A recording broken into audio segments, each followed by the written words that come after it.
Hi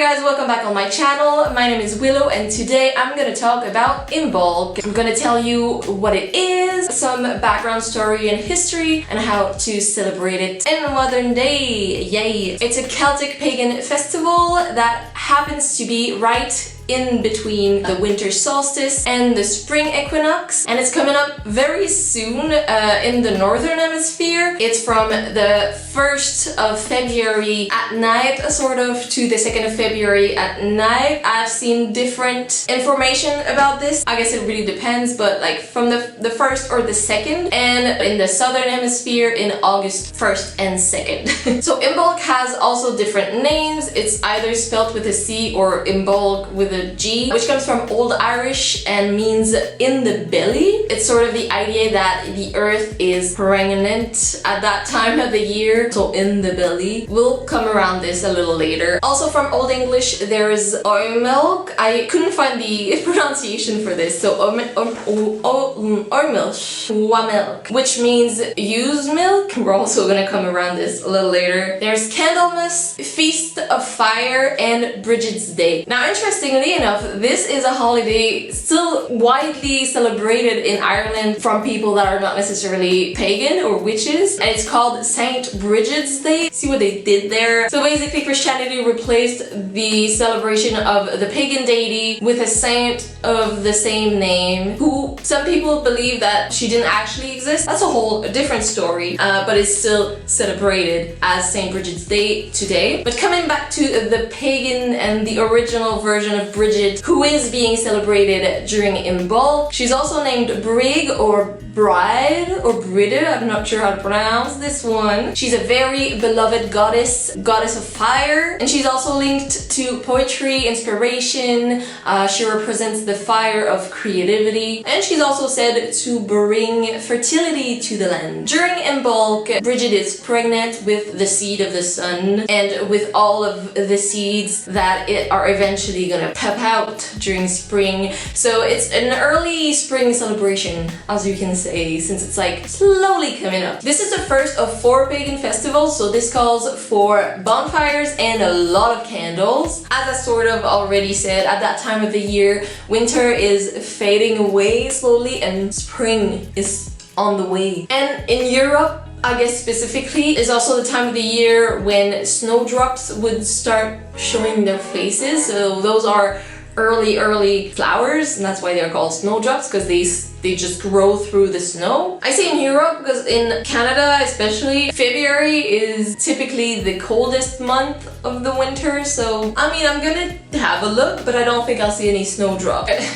So there's this really cute thought. Some people think that snowdrops appear as a sign of Brigid's footsteps on Earth, and I think it's the cutest thing ever. It's also the time of the year in Ireland when ewes start to lactate again. Those are female sheep, and it's sort of a very important event. I mean, especially back in the day, since food storage was running low and the winter had been like kind of rough. Now they were like, oh, we can eat cheese now, we got food on our plate. So it sort of brought some hope and this idea of the renewal of life, sort of the earth waking up. During Imbolc, people would often look out for snakes, badgers, or hedgehogs to see if they would emerge from their den. And if they did, that meant that spring was going to be early.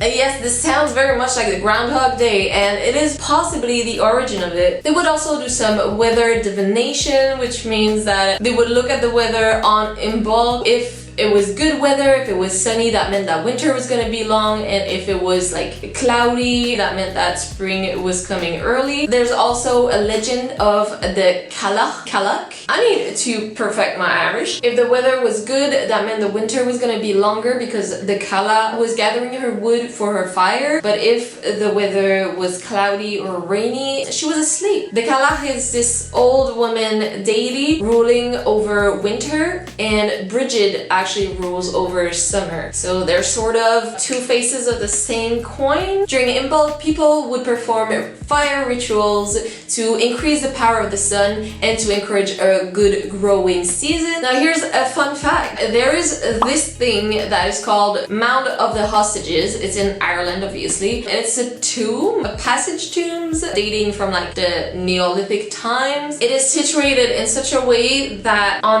the morning of Imbolc, the sun is just directly aligned with it, and on the morning it lights up, and it's one of the 2 days in the whole year that it lights up.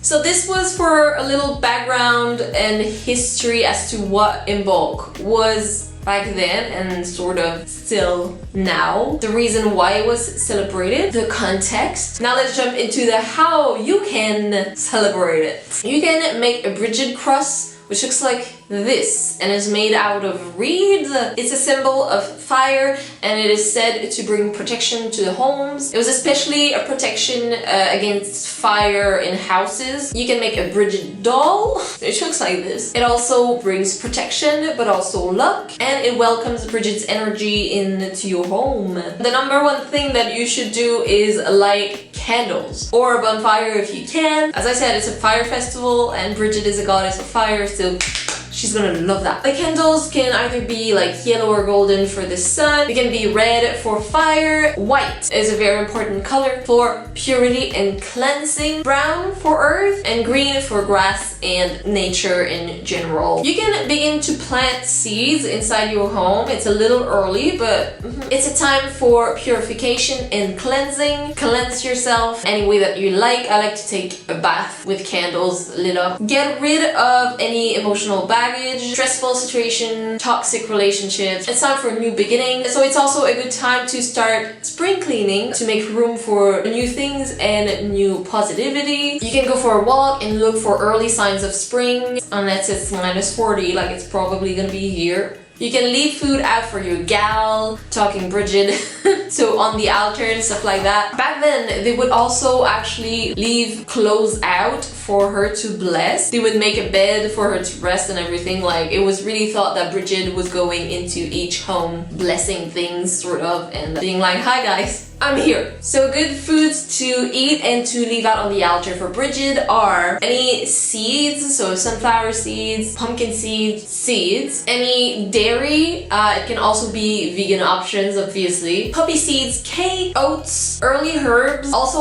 blackberry. This is like a very important dairy for Brigid, so blackberry and ginger, things like that. And as for the symbols for Imbolc, either to decorate your altar or just in general, there is the Brigid cross, sheep, snowdrops, other early flowers, but it's mostly snowdrops, swans or swan feathers, snakes as well. Both these animals are connected to Brigid. And also rowan is the tree associated with this period of the year in the Celtic tree zodiac / calendar. So you can use rowan wood for your fire or just have it on your altar. Those are the most common symbols.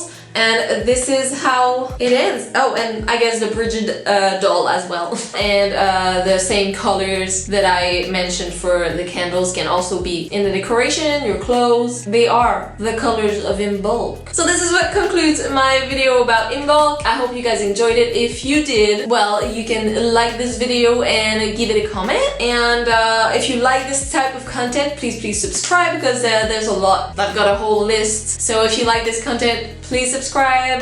It always makes me very happy. Yeah. Like, I know I'm posting this like slightly last minute before Imbolc, but I hope you found it interesting, and I hope you have an amazing Imbolc as well. Sending good vibes to you guys, and I'm gonna see you next week with another video. Oh, you can also follow me on all of my social medias. In the meantime, to see what I'm doing. This little motherfucker, he will not stop.